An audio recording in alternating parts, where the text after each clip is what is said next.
section 1, which is around value-driven entrepreneurship. So here is Maureen's slide. Oh, sorry, that's the SDGs. This is her slide about team alignment, the strength, the gaps, the people, and how they live in their values. So Jana, I want to turn over to you to give, I know you prepared some feedback already, so yeah, over to you for Maureen. Thank you. And welcome, ladies. Could you jump to the slide before where the mission, vision? Oh, yes. Perfect. Thank you so much. So before we get into feedback or anything, I just want to remind you that that's our personal feedback. You can accept it, but you don't have to. So if you think that's total bullshit what we're talking about, please leave it as it is. It's just, we're trying to help. So as you can see, Maureen did a great job with writing down her mission, vision, and values. And first, to the strengths of all of them, or let's start with the mission. As I read it, I could see a great or a clear purpose on the mission. And it's good that she put already like the how, the tools into it, like brand strategy, or what was it, innovation. So how she's going to help businesses. And especially the first sentence, the one above, is really strong. So you can leave it as it is. For improvement, what I thought could be done is she's having like, I want to eradicate unhealthy competition. And that's kind of like a total new sentence, a total new meaning.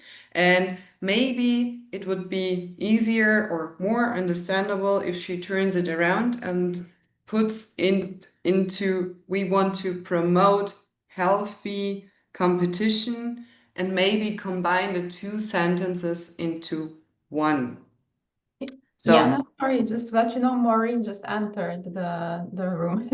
hi Maureen. Hi, Maureen. We're already deep down into your feedback. So overall good, just maybe work on the second sentence and put it a bit more into a positive way and combine them. Regarding the vision, same here, it's really bold. I like that. It's aspirational. It looks positively in the future. We're creating a world where businesses compete.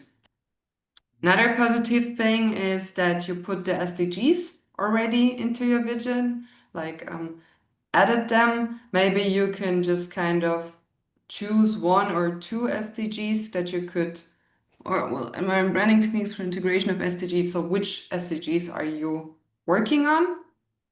But it's good that you put it into it because it gives like kind of this global connection. We're working in your country, but with impact in the global connection.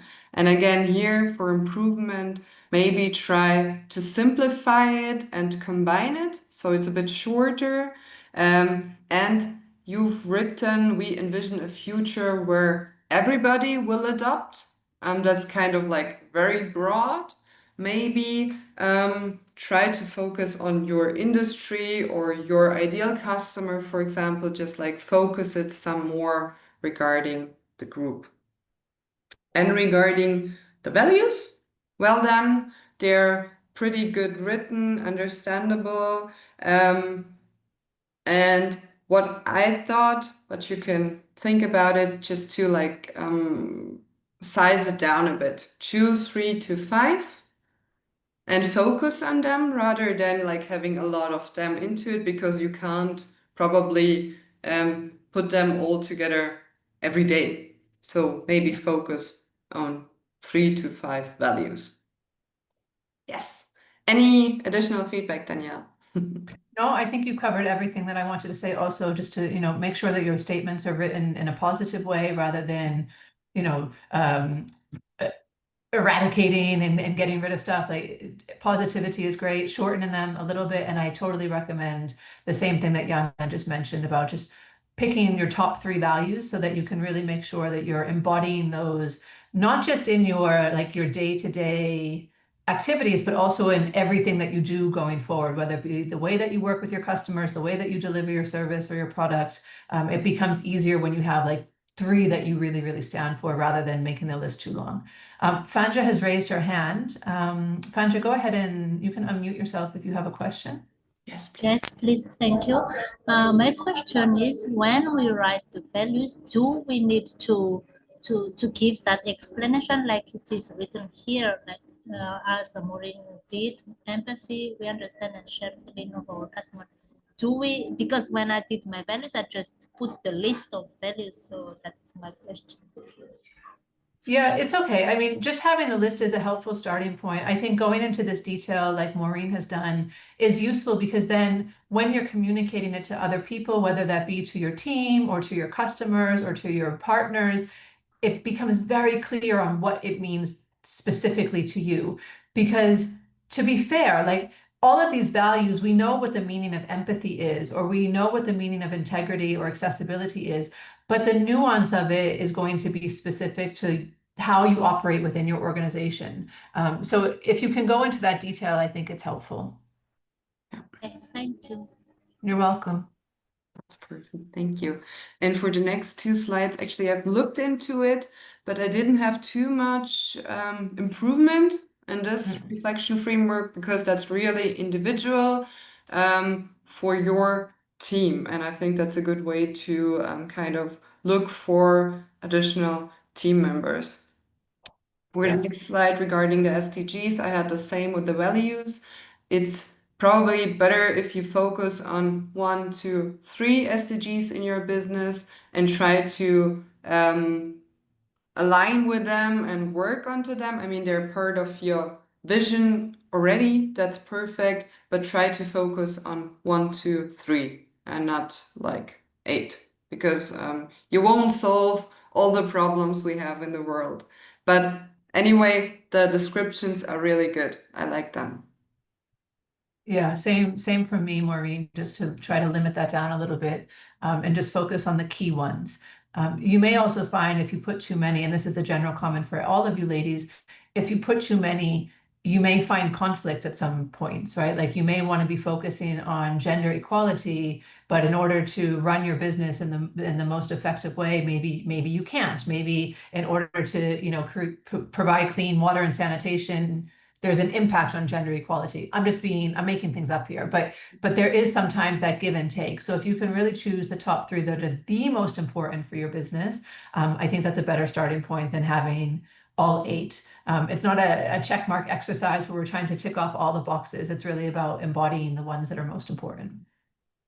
And please keep in mind it's a journey. So you're starting right now, maybe you have like 1 or 2 SDGs you want to focus on now, focus on them. But maybe in 5 years or 10 years, it can change totally and you'll be focusing on more or different things. So allow yourself to just grow with it in your business. So yeah, focus now and then you can expand later. Perfect. Thanks. And Maureen, you did have a question on the form, which was to provide a little bit more clarification on unique value proposition. That is going to be the content of today's session. So we're not going to dig into the answer right now, but just hold tight. We're going to be getting to that in a few minutes, okay? Now we will move on to Mushtaq's form or slides rather. I don't think she's here yet, so we'll just go ahead and give feedback to her and hopefully she'll watch the replay. Perfect. Cool. So I'll start again with the mission. Again, very clear, inspiring, and you're saying like, okay, I understand you want to have this innovation hub for women in Somalia, women entrepreneurs. That's good. It has a strong focus, and you've put in again the how I'm gonna do it, the skill or the tools like skills, entrepreneurship, leadership. That's all you want to develop for or with them. Again, for improvement, maybe try to simplify it a bit more because now it's really like long and packed, but you have to decide if you want to do that. And it's kind of like going already into the vision, maybe highlight the impact a bit more. So yes, you want to kind of like empower them, but what happens after they're empowered? I mean, you're doing it kind of like in the vision, so you can decide if you want to put it in there or leave it in the vision.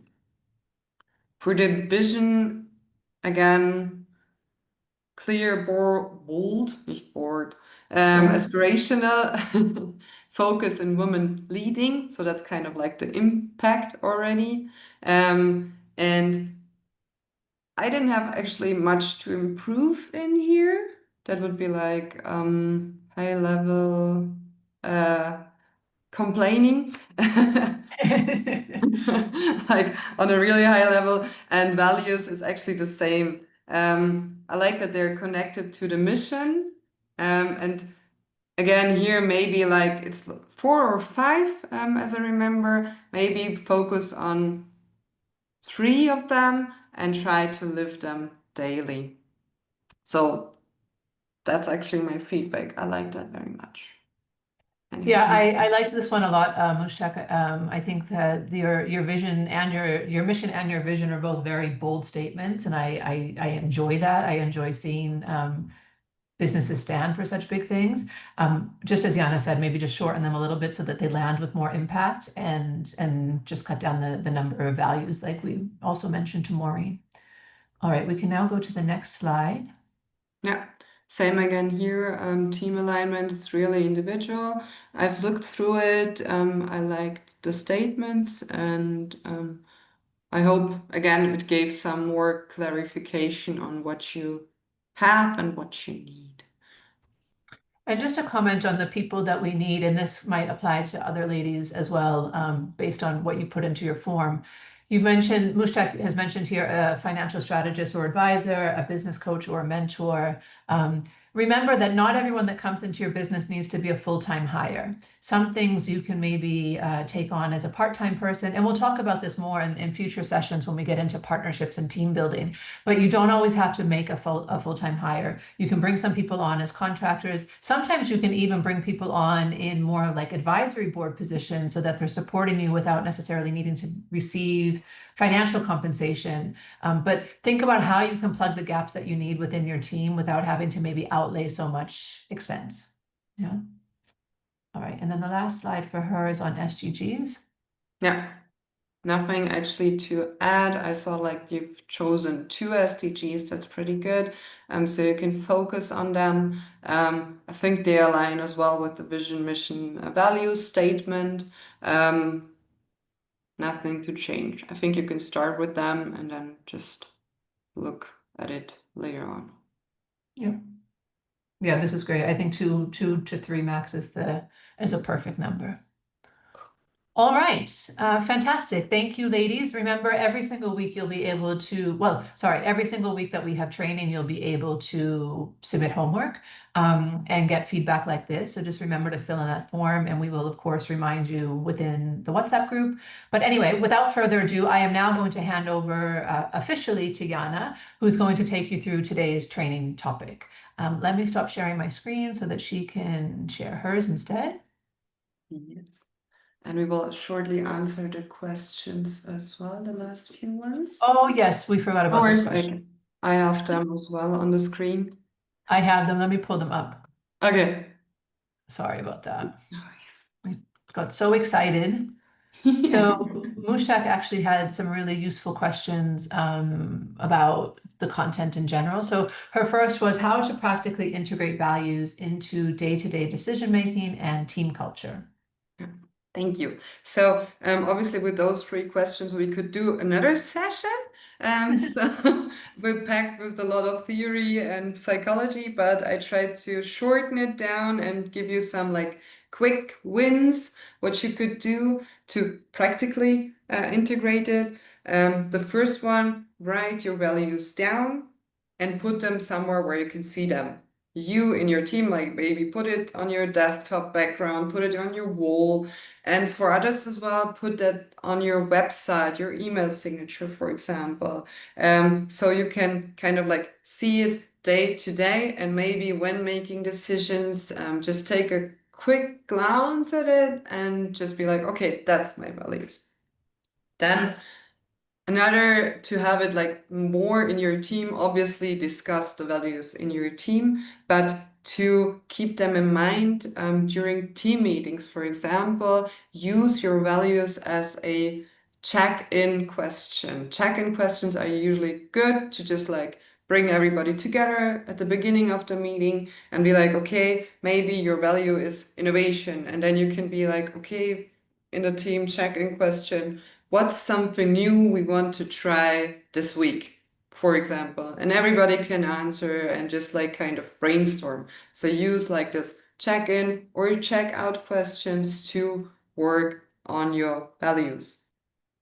And the third tip or idea I have, if you see some of your team members or customers living the value, working or making decisions according to your values, or be like really transparent or customer centered.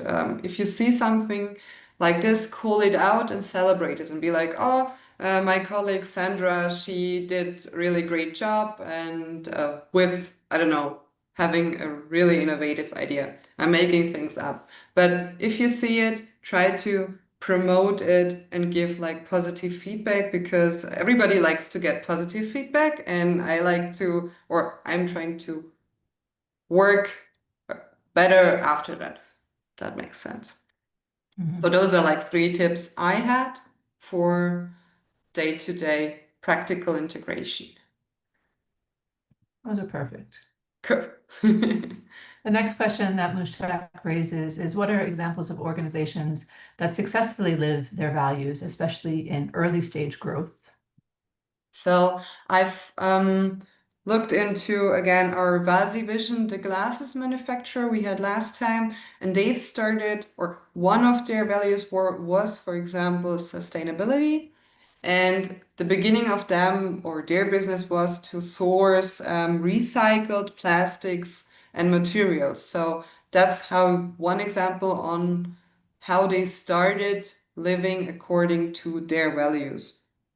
And another one is, which I had prepared but I didn't show, was She Leads Africa. That's a woman-led platform supporting African women in business. So kind of like close to what we're doing here.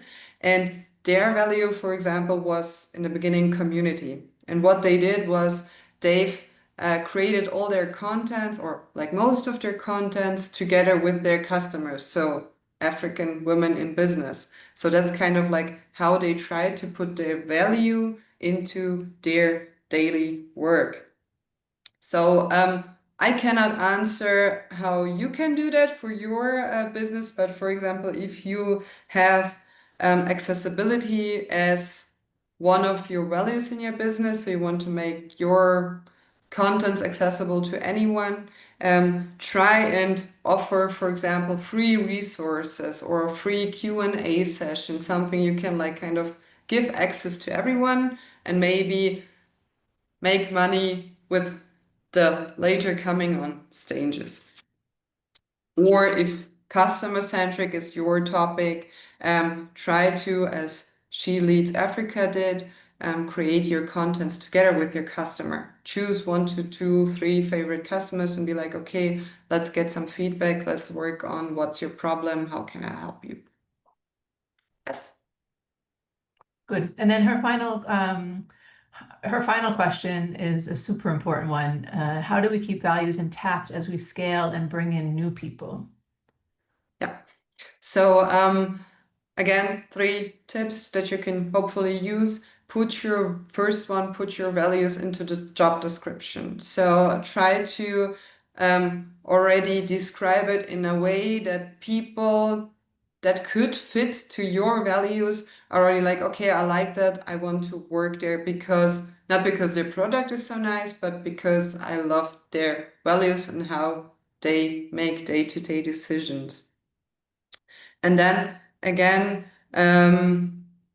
start, for example, with onboarding. Don't start with the, we're doing, I don't know, glasses, or we're a bank or something, like what we're doing, but try and start the onboarding with why we do what we do. You remember the what, how, and why? Try to start your onboarding with that.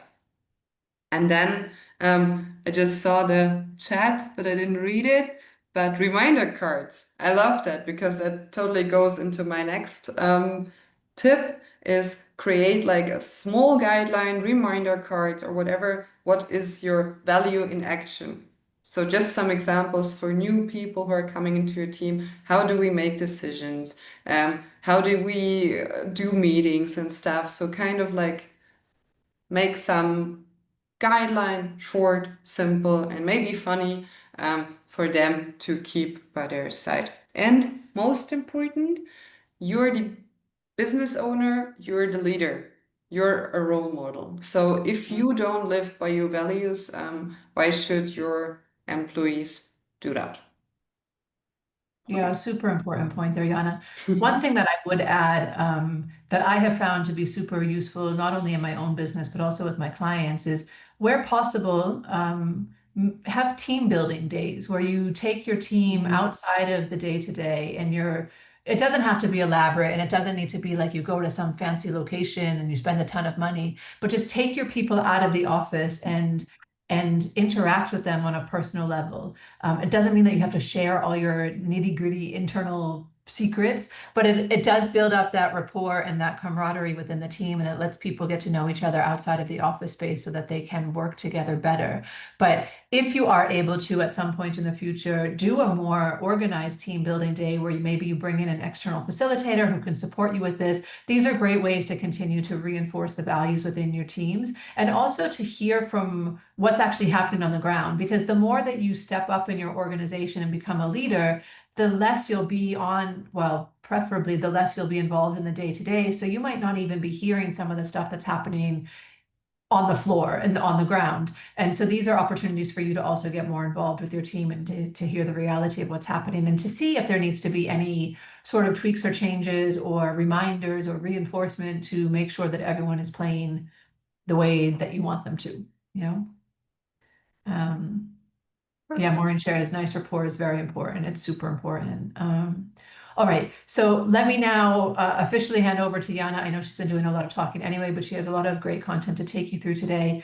So Jana, over to you. Yeah, thank you. I'll just set up my screen so I can see you. Do you see the presentation slides? I hope so. Yes, perfect. Yes. Yes.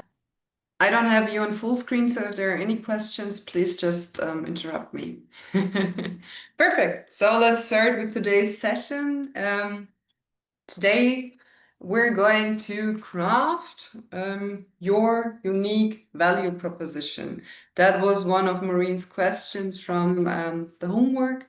But I hope that at the end of the day, you will have at least a draft unique value proposition and a product or service, obviously, that solves real problems. So, what will we do today? As already mentioned, we will define your unique value proposition. We will do a short description of your ideal customer, and I will tell you why we need to do it right now already. We will map your value proposition canvas. That's a tool that you will use today, but you can use as well in future to add any additional services to your business.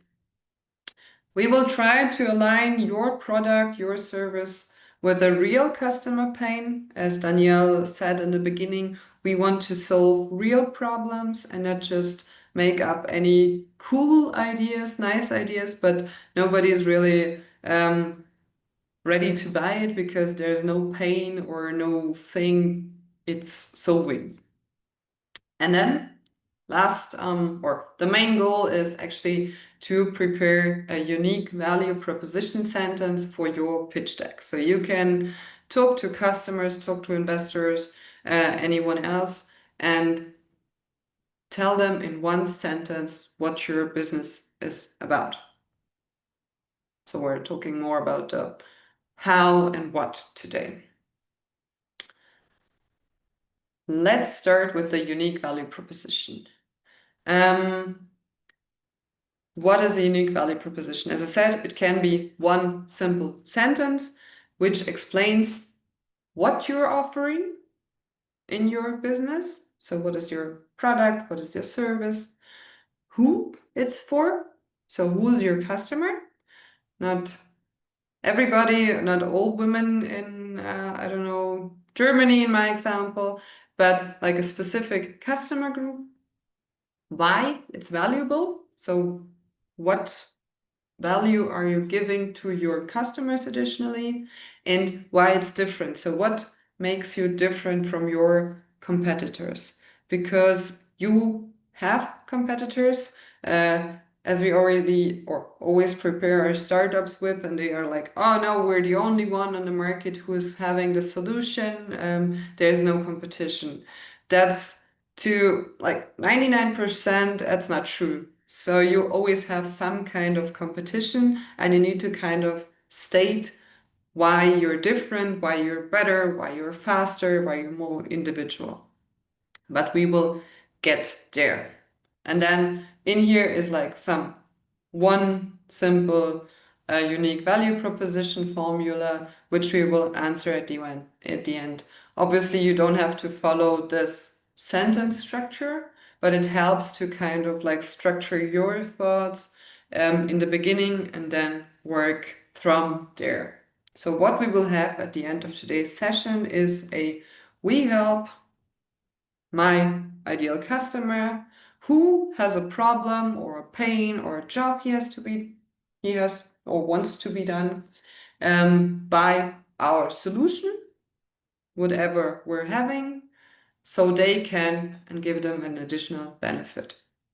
And with this structured sentence, you can have like in an elevator pitch, as we call it, like in a short moment, you can explain all those 4 questions to any customer, investor, partner, supplier, anyone in a perfect world.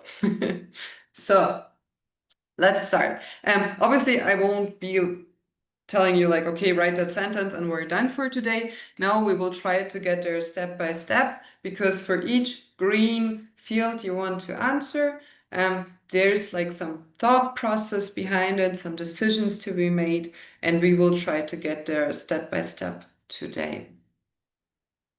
So, and I've brought you another use case, a company from Nigeria, so we can work on their example and you can work on your businesses as well. So we kind of have like one real world example, how the unique value proposition could look like for them. I've chosen Life Bank Nigeria. Does anyone know them already? Just no. Okay. No worries. I've found them online doing my research, but they have founded a company to solve a meaningful problem.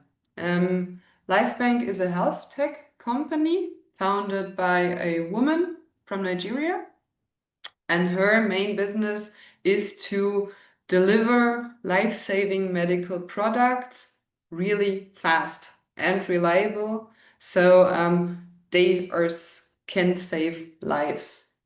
And they had a really urgent problem. As you can see, they were blood and oxygen shortages.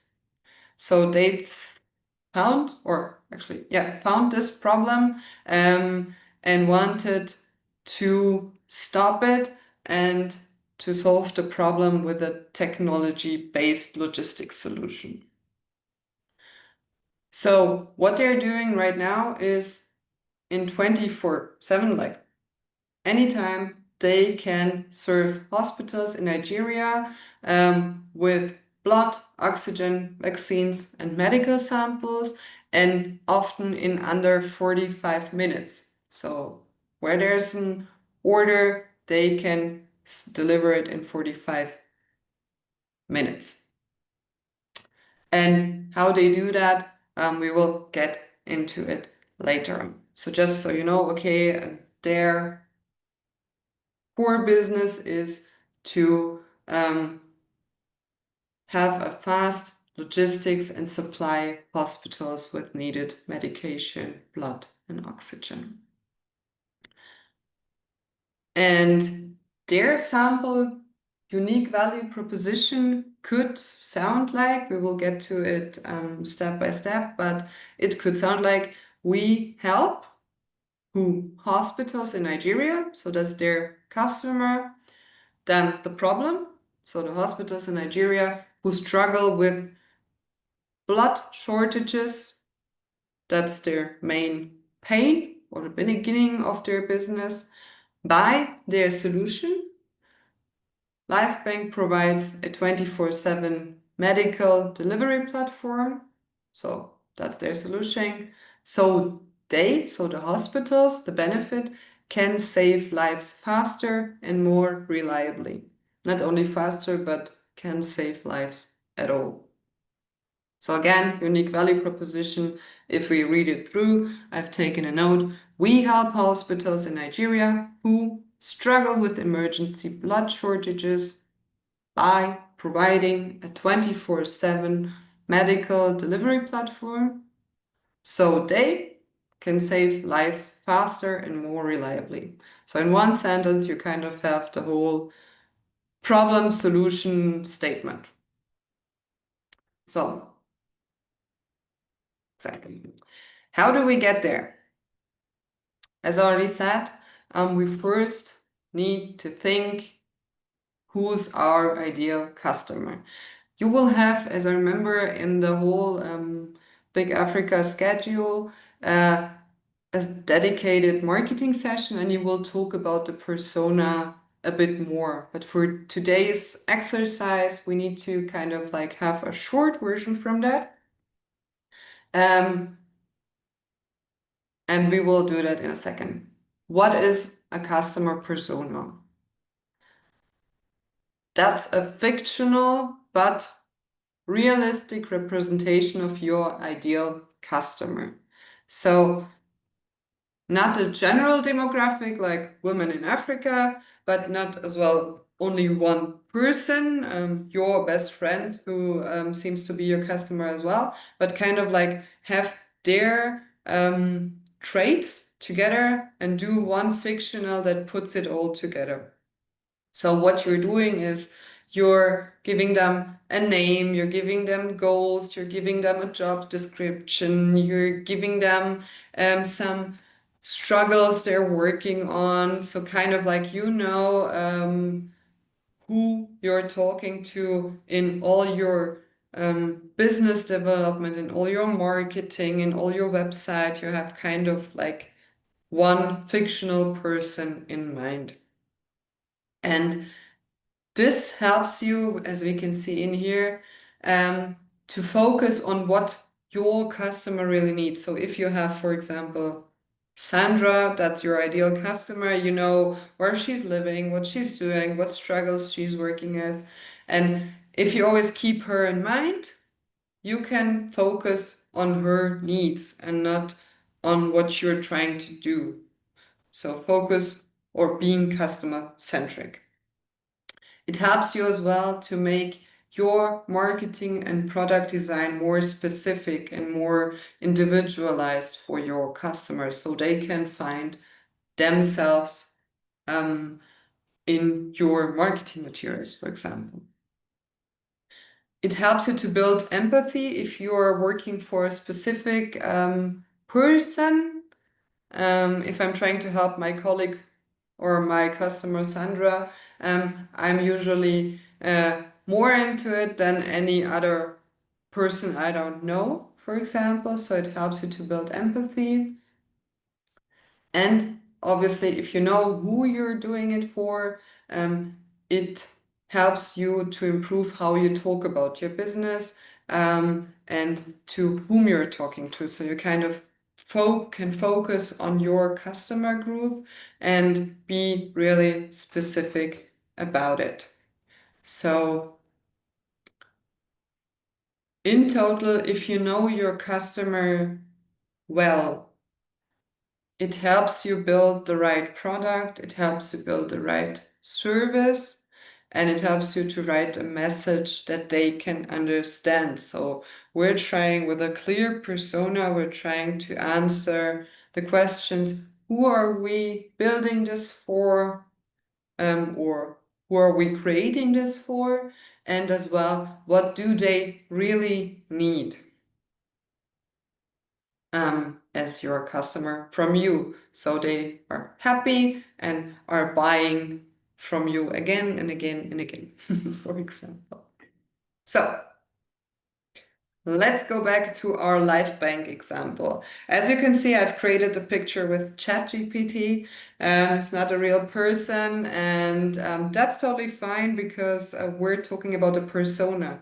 There is no Dr. Amina in the real world which has those traits. But if we think about the life bank example, so what they're trying to solve is blood and oxygen shortages in hospitals in Nigeria.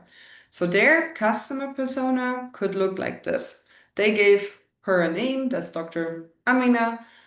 They've even created a picture from her. She's head of emergency services in a public hospital in Lagos. I hope I pronounce it in the right way. And her main goal is to deliver fast and reliable care to patients in emergency situations because she's head of emergency services. And her biggest challenge is that the access to blood and oxygen supplies sometimes is not fast enough, or most of the times is not fast enough. And what is her current workaround? If she's not working with LifeBank, okay, she has to manually call each supplier and wait for them to pick up, for them to connect her to the right person. And that's all time she's losing to save her patients, for example. And as you can see, the response is often too late or nothing at all. What's interesting as well is how she spends her time. You can even look at it like her information channels. She's probably not 24/7, but most of her time in her hospital. If she's not there, she will be in professional health forums around Africa, maybe around the world. That's where she gets her information from. And as she doesn't have much time, she's not hanging around on TikTok. She is using WhatsApp for direct communication. That's something you can state as well. And what she cares about is saving life, have efficient operations, and avoid deaths which could be prevented. But saving lives and avoiding preventable deaths, you could put them together. So that's just one example how a persona for LifeBank could look like. But it's important that you do a draft or a short persona for your business. And that's why we will get into the first exercise today, because I don't want to be talking all the time. If you want to, you can go to your workbook. I will set it up, or again, write down on a piece of paper or anywhere you would like to, and just answer or write down information, anything you can think of for your specific ideal customer. In the workbook, that's slide 9, I guess. So you can just give them name, a picture if you want to, what age they're in, where do they live or work, what do they do, and so on and so on. Just like shortly in the next 3 minutes, write everything down that you think is important to know about your ideal customer. And one remark, usually you don't have just one customer.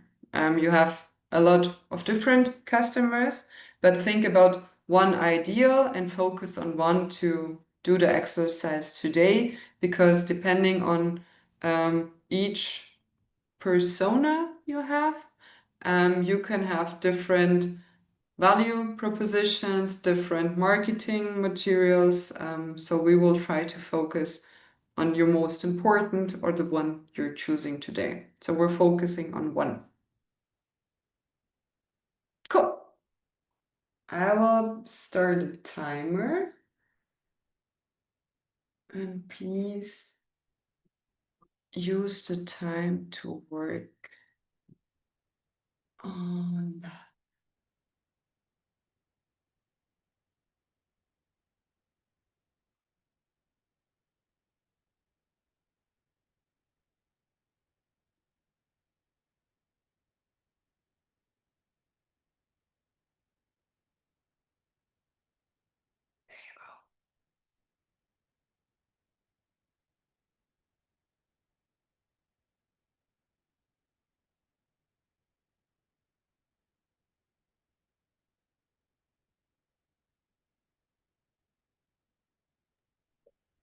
Christina has shared the link for the workbook again in the chat for those of you who haven't used it yet. But for those who have already made a copy, please try to go back to that copy that you've made and just continue working on what you have, like continue building on what you created last week.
Hi, Daniel. I have a question.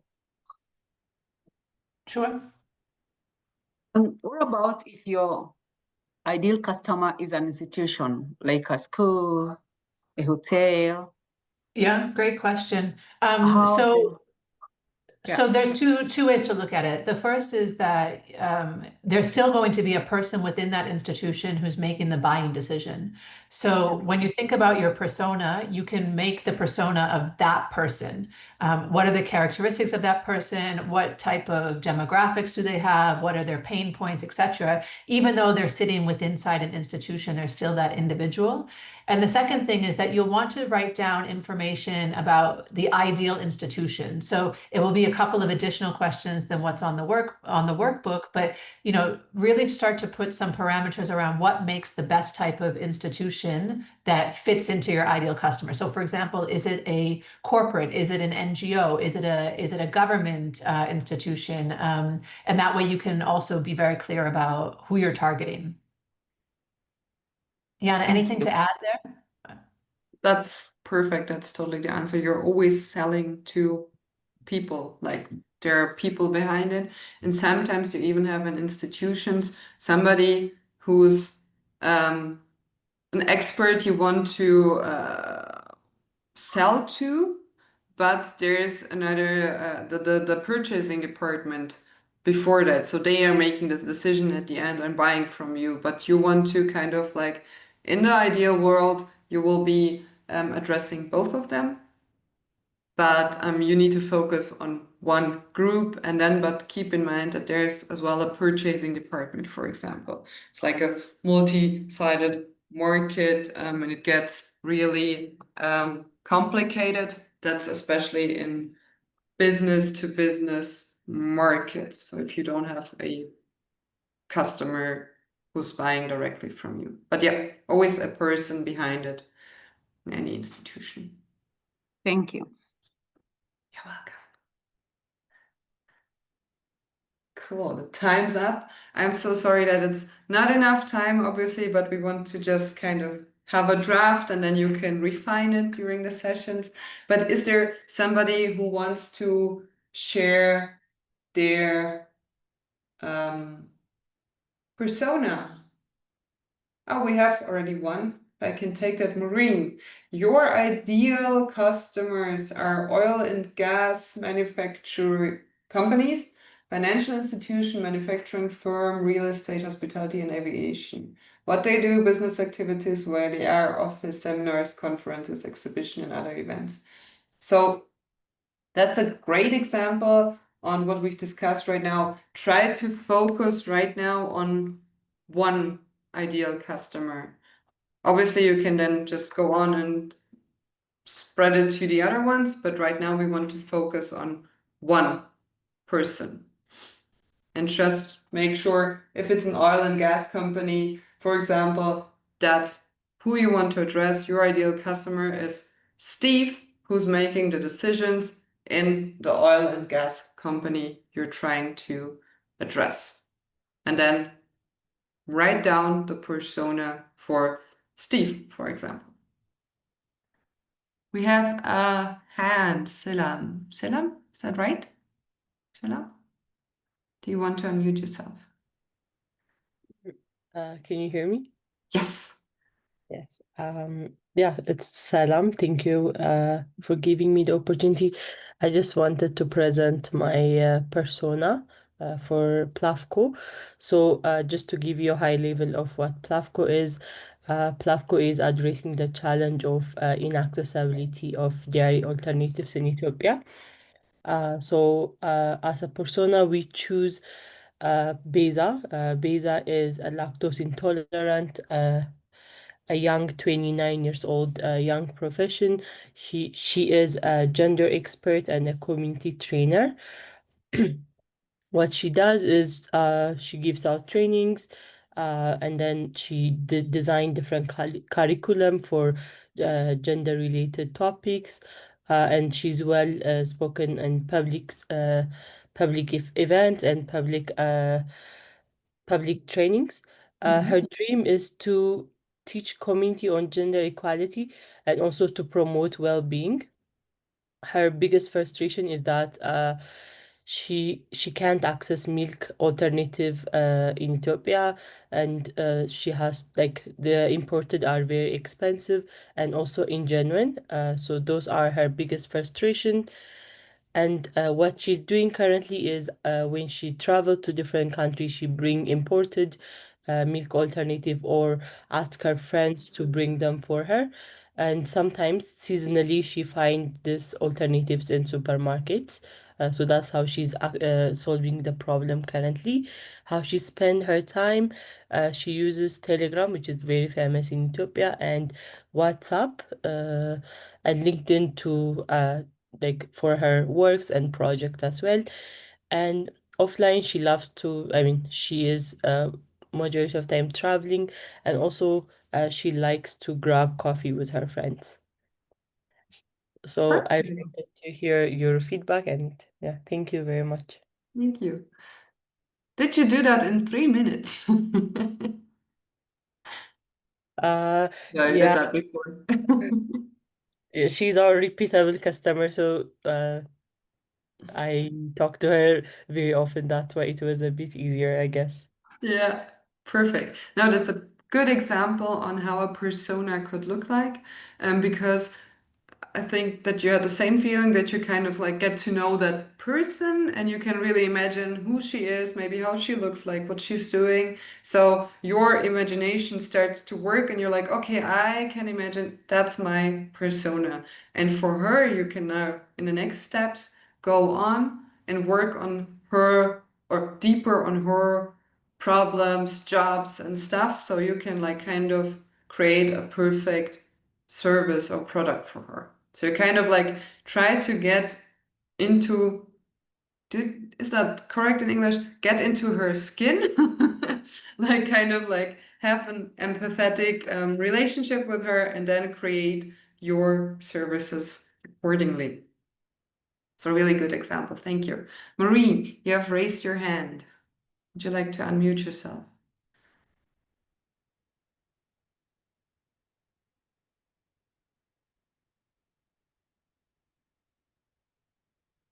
Okay,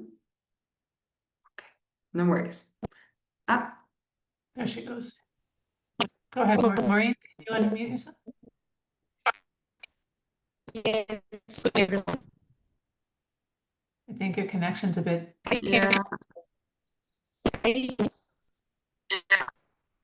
Okay, so good morning, everyone. So I just want to add some what I do. Unfortunately, I can't understand you. That's me. Maureen, your connection's quite poor. I don't know if maybe you can type in the chat instead so we can answer your question, or maybe go to another part of your room that has a better service. Sorry. I'm sorry. Or maybe type it in the chat. Yeah, if you can maybe type in the chat. And in the meantime, Natasha also has raised her hand. Natasha, do you want to go ahead and mute yourself while we wait for Maureen's question in the chat? Yeah, okay, let me have a try. So my name is Natasha. I run Havana Laundromat, where we offer wash, dry, and fold laundry service. So my customer persona is a lady called Jerry Amolo. She's in her 30s. She's single or maybe newly married. So they're like a working couple if they're newly married. Children, maybe no children, or maybe one. Definitely a university graduate and is working as at a mid-level like professional job, like maybe marketing or sales executive. She lives in an urban apartment in Nairobi. Her lifestyle is very busy, so a very busy weekday schedule. She's socially active, very health conscious. She spends a lot of hours at work, maybe brings home her work, possibly has a side hustle, or is back at school, enrolled for maybe an MBA or something, a short course. Travels a lot, maybe for work and sometimes for family. Her pain points are she just wants the convenience. She does a lot of outsourcing of core tasks. So she does a lot of grocery shopping online, maybe somebody to come clean her house, and definitely she needs her laundry done by somebody else. She has no time to do laundry. Definitely, she's very active on Instagram, Facebook. She relies very heavily on customer reviews online. That's how she trusts her brands and the reliability of the brands. Yeah, that's Jerry. Nice. Thank you. That sounds great as well. I found myself in some parts of it. I would love to be my laundry done by somebody else. But unfortunately, no, I'm happy that I can do the laundry by myself. Perfect. Thank you so much. Ladies, if that's okay, I will stop the feedback session. We will go on with the presentation. If you have questions, put them in the chat. And we will try to either they are answered in the next few slides, or we will do that at the end, because otherwise we will be here at 2 p.m. My time. If Yeah, that's no, okay there's for just you. a question from Maureen, so maybe Yes. we can just answer hers. She says that I'm a bit confused about ideal customer because we provide services for all people ranging from businesses from different sectors, NGOs, etc. Yeah, I understand that you have a broad customer group, but that's totally fine, and you will need to start with one industry or one type of customer when you're starting your business. Maybe that's something we need to talk a little bit more into detail afterwards if you like to. Because I'm not too present what your business actually is, but it's always, at least for today's exercise, it would be helpful if you choose just one of them. It doesn't have to be the ideal customer, but choose one so you can kind of work on the value proposition for this customer type and write a persona for them. Is that okay? I think she's even dropped out, but we'll come back to her after. Okay. Perfect. Yeah, and she had already created something that's perfect. Okay, looking back at our time, let's go on. So first step, we did a really quick draft customer persona. So each of you has your maybe ideal customer, maybe not ideal customer, but one customer in mind. What are they doing? What are their problems? How do they communicate? You have a specific picture of them in your mind. And now we want to dig deeper into your customer to make your solution better. Who of you knows the value proposition canvas? Please just either raise a hand or just drop a heart or anything. Salam, yes, Dina, perfect, Elisa. Nice. Very good. That's good. So you can correct me if I'm talking too much different stuff. So what we're going to work on today is a tool that you can use to create to understand your customer better, and then to align your product, your business to your customer. So we're really customer focused, customer centric. We're right now not talking about your solution, but thinking about your customer to dig a bit deeper. As you can see above in this little square, that's a picture of the business model canvas. And that's the overall business model, which has different segments, which we will not discuss today. I think you will have it in the next session. But the value proposition canvas is a part of this whole thing.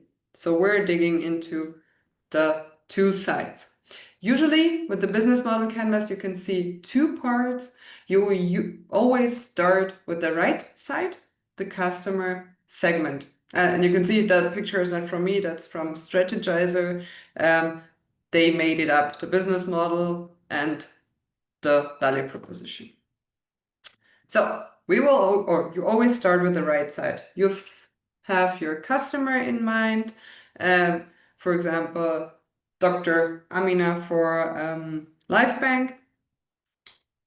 And now you're digging into what are we will get into it in a second, but okay, right side, you're fixing or focusing only on the customer, their jobs, their pains, and probably some gains, if you can find some. And only if you're happy with this side, you can go on the left side, and that's your value proposition. So that's about you, your product, and your service. And then you look into, okay, what are pain relievers? So what parts of my services are relieving the pain in here?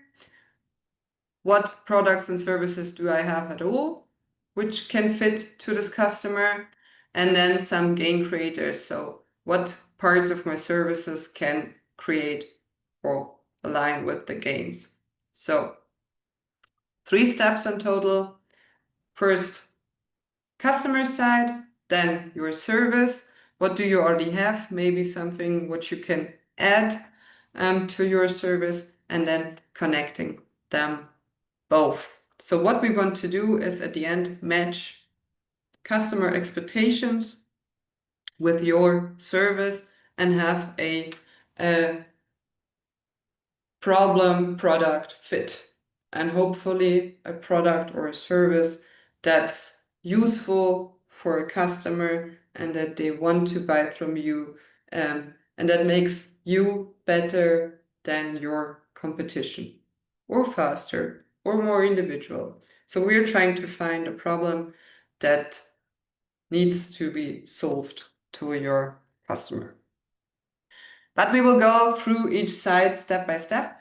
And let's start with the customer segment. And please, it's always more nice or more interesting to start with this side,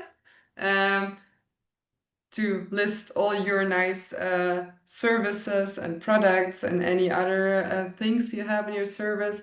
But please always start with the customer segment. So What do we have in a customer segment?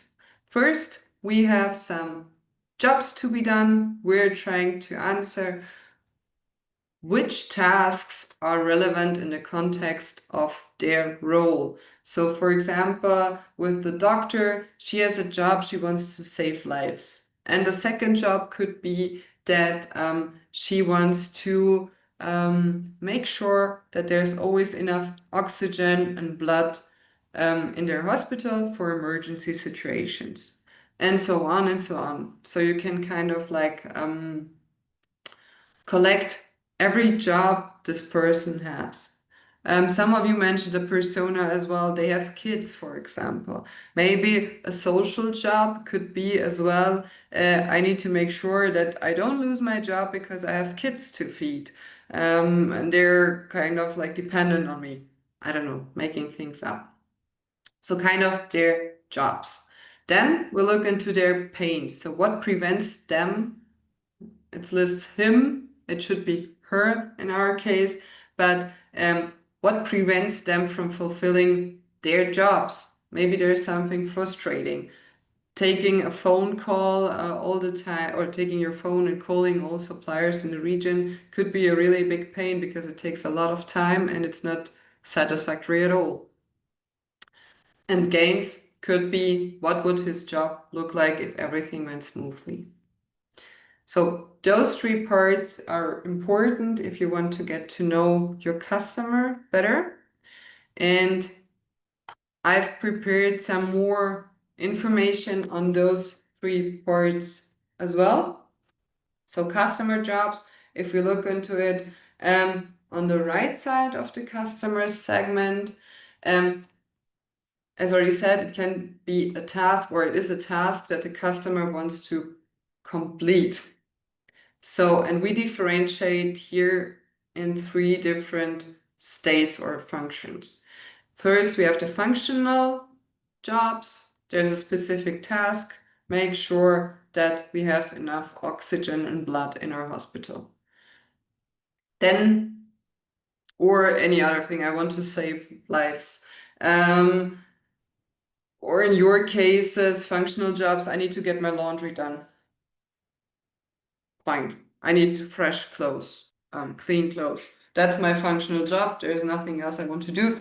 I hope I don't break my clothes, or I don't break my clothes or tear them by using the wrong washing cycle. So, functional jobs. Then there are social jobs. Each of us wants to have a good representation in front of others. I want to make my job, or I want to have the session. Obviously, I want to deliver you enough information so you can work on your unique value proposition. That's my functional job. My social job, obviously, I want to present myself as an expert, and I hope that you like me again, or as well. So that's kind of like my social job. I want to have a social standing in front of you, so you'll be like, oh, Jana, I know her, the session was good, hopefully. And then there are as well some personal and emotional jobs. For example, I want to feel good while doing so. Obviously, I think nobody wants to feel bad doing something. That's nothing they should achieve. But so what I'm trying to explain to you is inside this little triangle customer jobs, you can think about different types of jobs for your first customer persona and write everything down you can think of. And one hint from my side as well, even if you're not sure, write everything down. You can cross it off later on if it doesn't make sense. But everything that comes to your mind regarding jobs, pains, and gains, please write it down, because usually you will forget stuff and then you'll be like, oh no, I didn't write it down. So that's about customer jobs. Where is my mouse? Let's go to the pain points. As we already said in the overview, that something pains that are preventing from doing my job, or there's something that's frustrating me, or anything else that's kind of like, yeah, preventing me from doing my job or make it really hard to do it. So that can be different things. So for example, the first one can be undesired outcomes or problems. So maybe I want to, I don't know, do this session, but it goes in a totally different way, and you don't have a unique value proposition, because that's nothing I would like to desire. Or for the washing machine problem, I want clean clothes, I put everything in my washing machine, or I go to a laundry company and put everything in, and it comes out and it's totally wasted, and I need to buy new clothes. So that's a really undesired outcome, and I won't use the washing machine again, for example. Then we have as well obstacles in the middle here. That's something that's preventing me from doing my job. If we stay with the washing machine example or the clean clothes example, maybe I don't have a washing machine, or the way to the next laundry company is so far away, or even, I don't know, I cannot pay by card and I need to get cash first and go there. And that's kind of like already, if I'm totally busy, I'm already pissed before I even get there. So that's something maybe that's an obstacle in my way, or it's slowing me down in fulfilling my job, which is clean clothes. And then a third pain point could be an risk,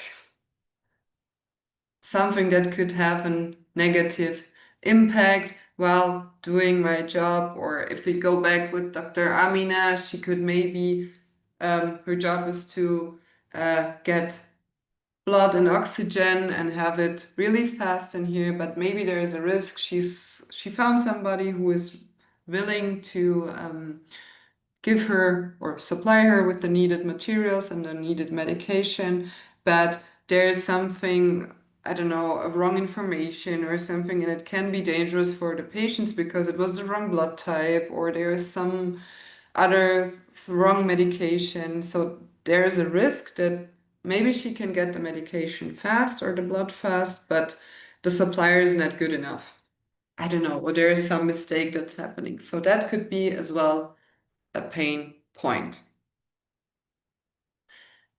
So for your persona, if you already have your jobs of your customer and the pains, you have already like 95% done for your customer segment, so for the circle.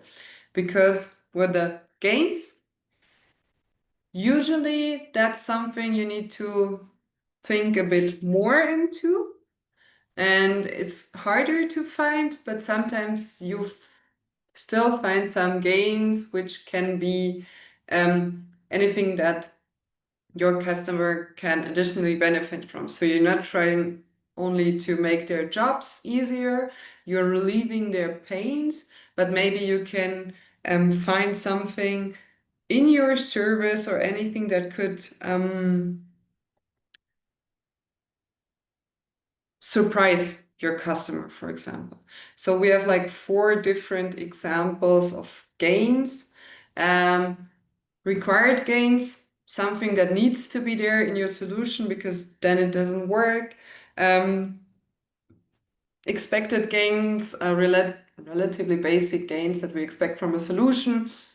That could be if we're talking about the laundry company and then I cannot pay by card, I always need to get cash first. So if your solution is the laundry company and you introduce card payment, for example, you're killing my pain.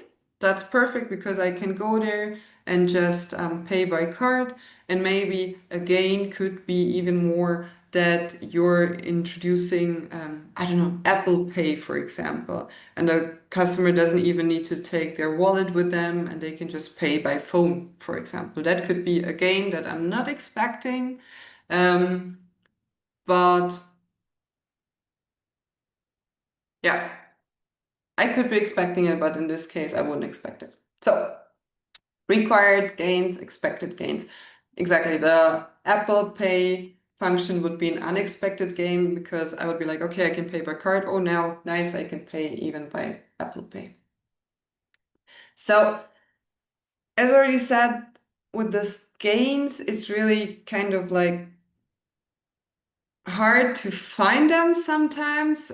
It's already good enough if you're fixed or you're focusing on the jobs and the pains, and sometimes you can come up with some gain for your customer as well. Either it can be an expected gain or an unexpected gain, for example. So let's go take a look at the time. Let's go into our life bank example. So what I've tried to do is to find some jobs, pains, and gains for their persona. I see right now it's like hospital managers, doctors, and health administrators. That's too many personas. Let's focus on one, the doctors. So what's a customer job, for example, for them? Their job is to ensure that blood and oxygen is there, that we have access to. We probably need to coordinate hospital logistics. As Dr. Amina did, she needs to call the suppliers by herself because nobody's doing that. And the job is to reduce patient loss and the risk of losing them. Pains could be, so what is preventing me from doing my job, or maybe there's like a risk in my job or any undesired outcome. A high mortality rate is a really undesired outcome in this case. A high risk if I don't get enough or the right blood at the right time, I can lose my patients. A pain is as well those unreliable delivery systems, so the whole supplier system doesn't work. Otherwise, I wouldn't have the job on coordinating all this stuff. And a pain is as well a manual communication with suppliers. Probably they're communicating via Telegram, WhatsApp, email, and I don't know what. So that's taking a lot of time. Gains. So a desired outcome could be that we're saving lives faster or saving lives at all. That would be good. There is a regained trust in the supply chain, and obviously probably a unexpected huge gain is this 24/7 dependable delivery. So we're not only supplying them at the right time, but it's 24/7, so they don't have to pre-order it, for example, for the whole week and stock it in their fridge, for example. But they know they're trusting the company, they're trusting LifeBank that they have 24/7 access to do it. So that's the example for LifeBank, if that makes sense to you. We don't have much time left, but anyway, I would like to give you 3 minutes to either work on the next slide in your workbook or on a piece of paper and just write down, thinking about your customer, what are their jobs, what are their pains, and maybe some gains that you can think of. And I'll set up the timer again. And let's hope that we will be finishing on time.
Perfect.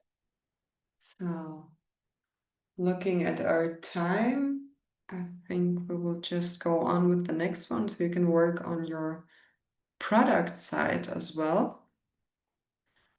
And you can still, if you want to send some for jobs, pains and gains in the chat, and I will take a look at it in the next short break. But let's continue because I think you want to finish on time today. Good. So that's about the customer segment. Now, if you remember, we had the circle with the customer segment on the right side, and on the left side, the value proposition. So kind of like, what is your service and or product delivering? So that's the part about you and your company. So in this canvas, you're collecting everything first. What products or services do you actually offer? So first you start with the products and services on the left side and just collect everything about your physical product or your service or your app or a platform. So everything that comes to your mind regarding your product or service, just write it down and collect everything. Then comes the interesting part. You continue with the pain relievers. So you have on the right side, you've hopefully found a few pains that your customer has, and now you're trying to find, oh, where's my mouse? In your solution or in your product, things. How do I solve my customer's problem? What parts of my services are addressing their problem? So for example, if we're going back to the washing machine example, if a pain is driving to the laundry company and it's too far away, maybe a pain reliever would be a pickup service. So you are picking up their laundry from home. Or maybe the pain, again, I cannot, or I don't have cash with me all the time. I would like to have it paid by card or even like a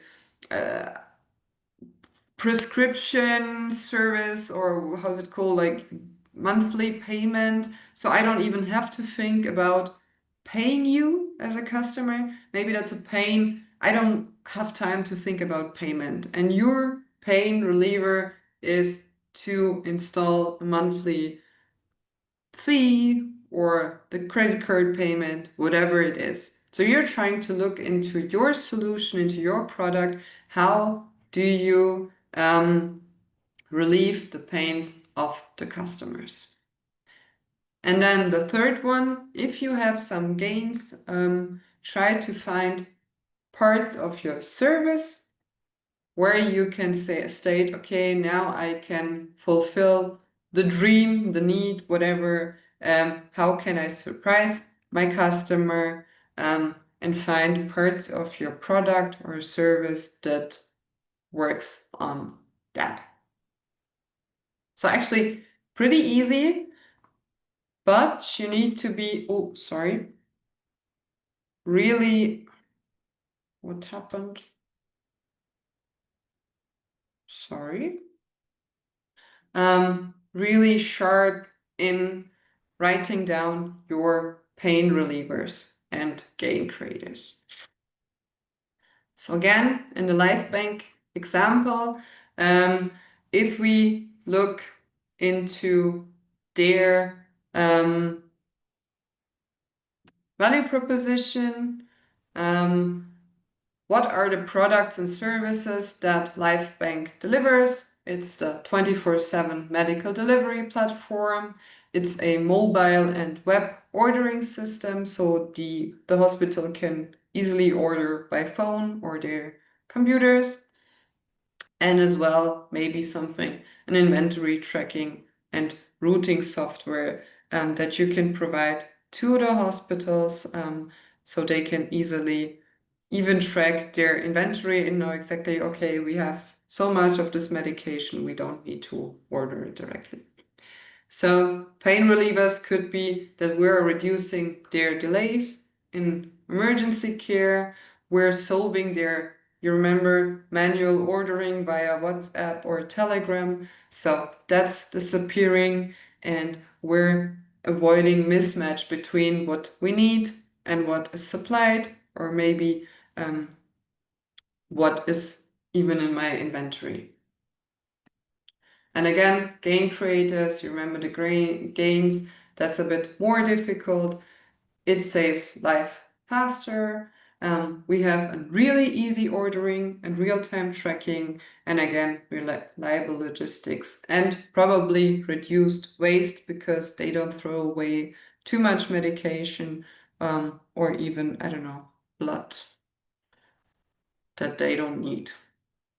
So kind of like you're trying to map your services with the customer segment. So now, again, 3 minutes. Try to either on the next slide in your workbook, slide 11, write down your value proposition, or on a piece of paper, and try to write down each product or service you're delivering, each pain you're relieving, and a gain maybe you're creating. And again, 3 minutes to write it down for your business, please.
Perfect. Thank you. Again, I would like to continue with the session and we will discuss your results later on. So now you should have filled out your value proposition on the left slide. So what is the next step?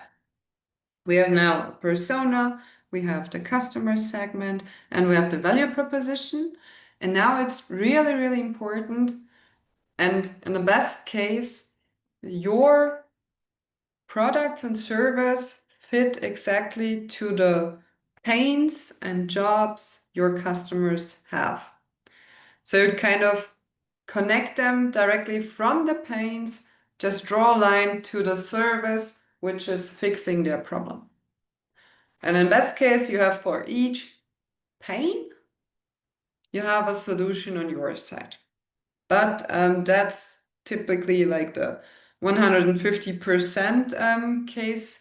Usually you don't have that already. And sometimes you don't even need to solve each pain your customer has. It is important that you look into your products and services and map them and look if you can solve the biggest 1 to 2 pain points your customer has, because that's where the magic happens and that's what's differentiating you from your competitors, because you're trying to solve a real pain. So you can look into your customer pains and be like, okay, what's probably the most urgent, the most costly, or the most emotional thing that they're working on or that they're having. And then you can focus either your UVP, unique value proposition, on this thing, or adjust your product or service to focus on the biggest pain you think they're having. So that's what you're doing to have, or what you're doing to achieve a product problem fit, to solve a real problem they're having, and hopefully have a product that differentiates you from your competitors, that really gives a benefit to your customers, and that you're having a good working, highly, soldable product, and your customers are happy and always coming back to you and always using your product or service. So you're trying to match problems and your product. And if you've written down everything and you see, okay, there are a lot of pains that I'm not addressing at all right now, maybe think about your product or your service. Maybe you can add something to better work on the pains your customers are having. So that's a good exercise to kind of map out everything in your market. Perfect. So the time. Let's go to your unique value proposition. So everything we've done today is to create or to write down your unique value proposition. So the exercises with the value proposition canvas. Some of you had more than one customer. You can do that for each customer. If you have time, play it through or just work it through for each customer and look where are the matching points in your services. So where do you want to focus on so you can kind of relieve their pains. Maybe there's some intersection in your services that relieves both of their pains, for example. So everything in preparation to create your unique value proposition. We want to have one sentence, that's the one I've showed you in the beginning. It should be clear, it should be specific, understandable for your customer, and human-centered. You are always selling to persons, to people, to humans. So even if your customer is a hospital or an institution or, I don't know, a bank, you're still selling to people. Please keep that in mind. It's always human business. So let's go to our life bank example. Before we go back to everything you've created today, again to the life bank. You remember the sentence? Just as a reminder, life bank. We help who? Hospitals in Nigeria who their problem or pain point struggle with emergency blood shortages, and you can see that they've concentrated or focused on the biggest pain. So blood shortages are much bigger or higher pain than having to order it manually, for example. That doesn't mean that their solution is not including an easy order system, but their main goal is to prevent the blood shortages by their solution providing a 24/7 medical delivery platform. That's LifeBank, their solution. And then so they, the hospitals, can save lives faster and more reliably. That's the benefit. So again, you can see an example of a unique value proposition in one sentence that is like really specific. And for hospitals, they feel addressed. For example, their customer feels addressed. And in this way, they can kind of like differentiate them from their competition and explain in one sentence what their business is about. So what I would like to do now is to build your unique value proposition like a Lego house and just to work it through, write down for yourself. Please as well use your chat or the workbook. There's a specific slide for it, but write down with all the information you've gathered today. We help your customer persona, specific customer. Could be, but as well the oil and companies or any other customer. Who? And then try to focus on one pain or problem which you right now think is the most important, the most expensive, the most painful for them, which has the highest risk. Focus on one, write it down, and then describe your solution in a really short sentence so they can and give a benefit for them. It sounds easier than it is, and you will have like a lot of drafts to do that. But anyway, I would like you to try today to write it down in one sentence as a draft, and then you can work on it in the next few weeks and months and years. It will change. So don't worry about it being perfect. Try to be real, try to be clear, and try to be customer-centered. Have your customer in mind. And perfect, we don't need perfect right now. So again, last 3 minutes, and then we have one more slide, and actually we will finish then. Good. 3 more minutes, and use the chat if you would like to.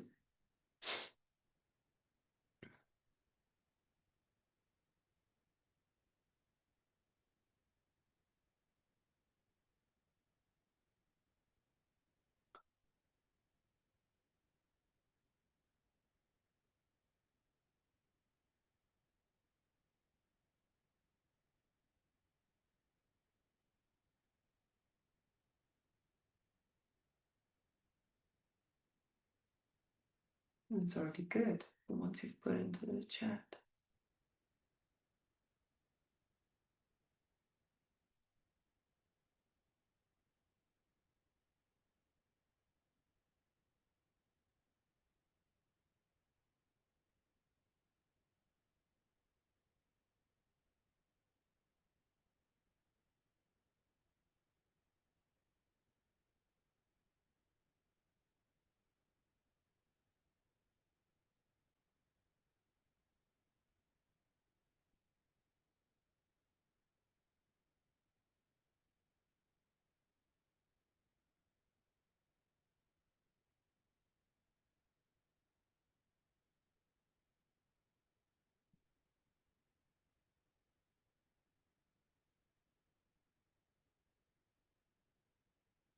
I like your inputs in the chat.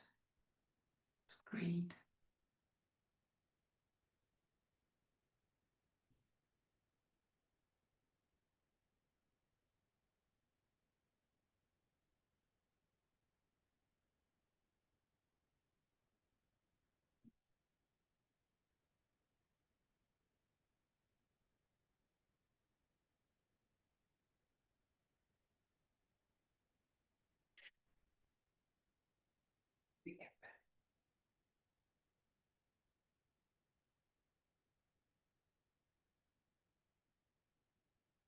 Mhm.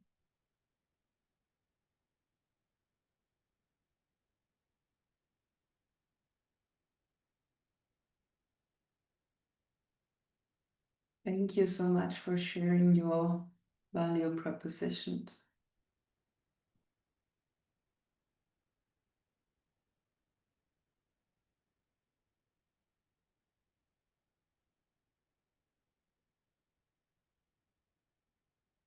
Thank you.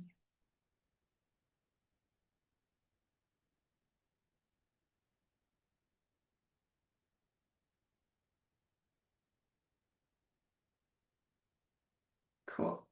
Thank you so much. I like that.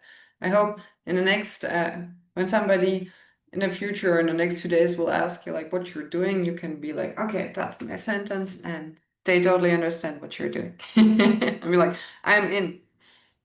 Cool. Thank you so much for sharing. I love them. Okay, we will be a little bit over the time, but not much left from my side. Let's continue. So,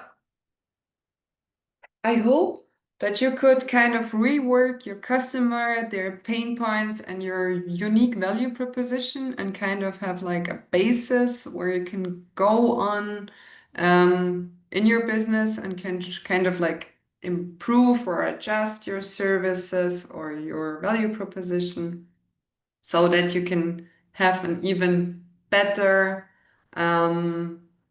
product or service you're offering. And I hope that you could improve your value propositions a bit today.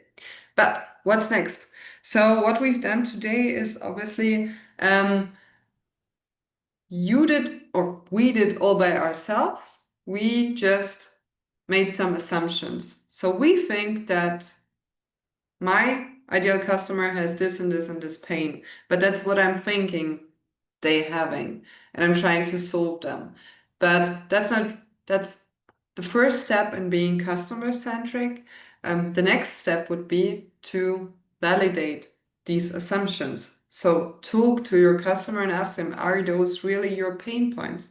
Maybe those aren't really their pain points, or they are even thinking about something else or anything additional they're having. Now it's the time, or it would be the time to go and talk to your customers and validate your assumptions. So, as I said, we've talked about who your customer is, what pain they feel, and how your product could help.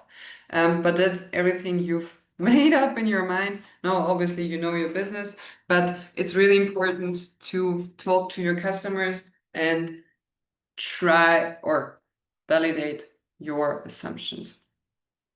And I have a concept from the Lean Startup. I have a book as well that I can recommend to you if you would like to read some more into it.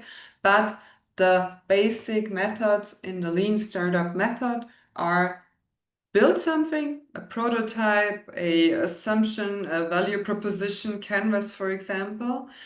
Then measure, talk to the customers, let them try it, write a landing page and let them play with it and get feedback from them, learn, and then restart again. So we're trying to talk to real customers. We're trying to prototype fast, which means we're trying to give them a very basic type of my solution, of my idea, and get feedback from them, and then improve fast or improve based on their real feedback.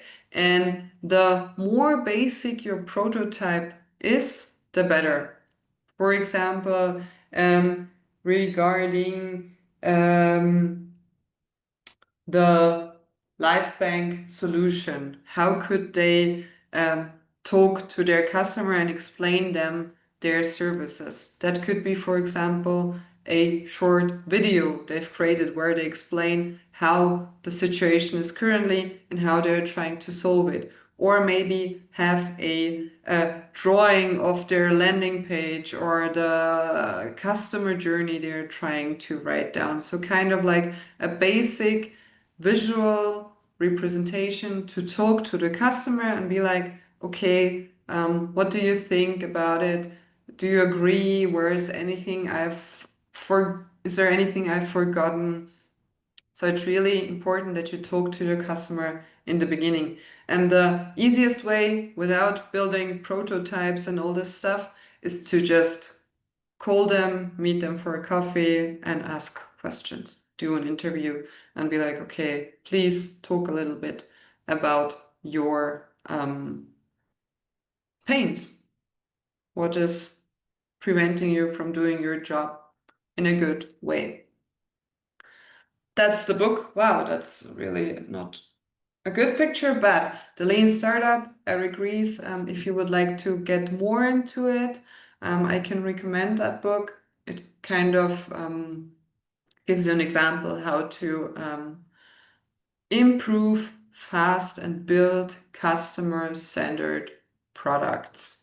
Yeah, that's it actually from my side. A little bit over time. What kind of questions do you have before I hand over to Danielle?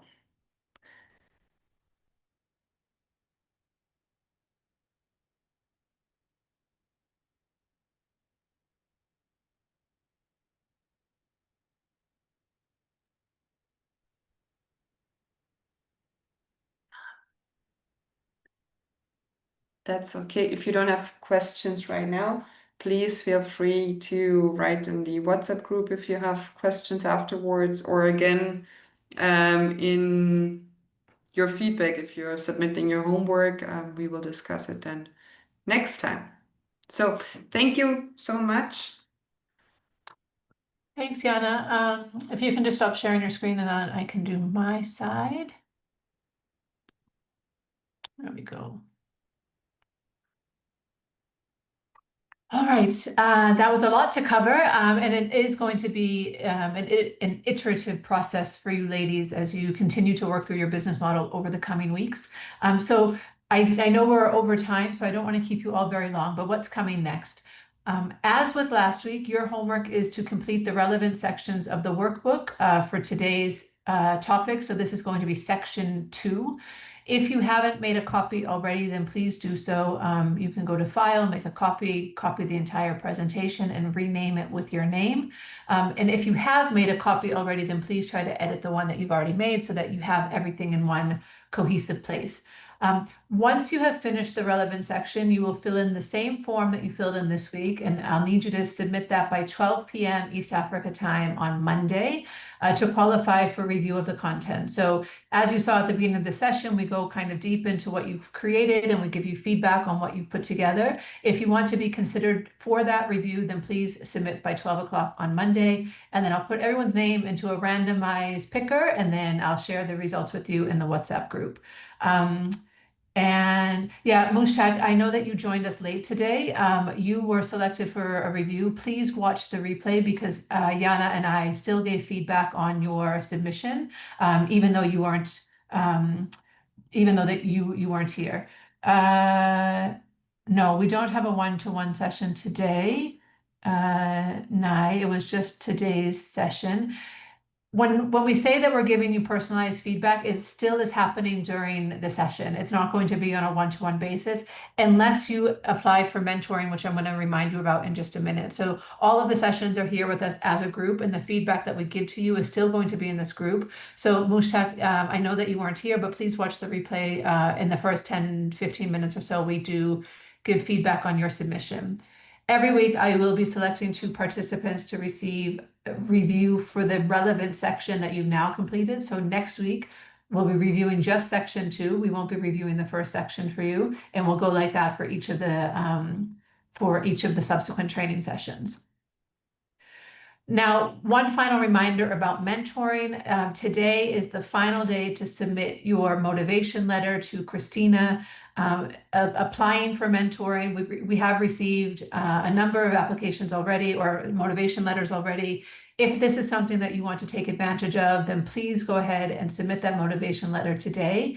Remember, if you do decide that you want to apply for mentoring, you will be eligible for up to 6 hours of mentoring support from a European incubation expert who will be working with you individually now in a one-to-one setting on whatever challenges you're facing, whatever questions you have, whatever support you need.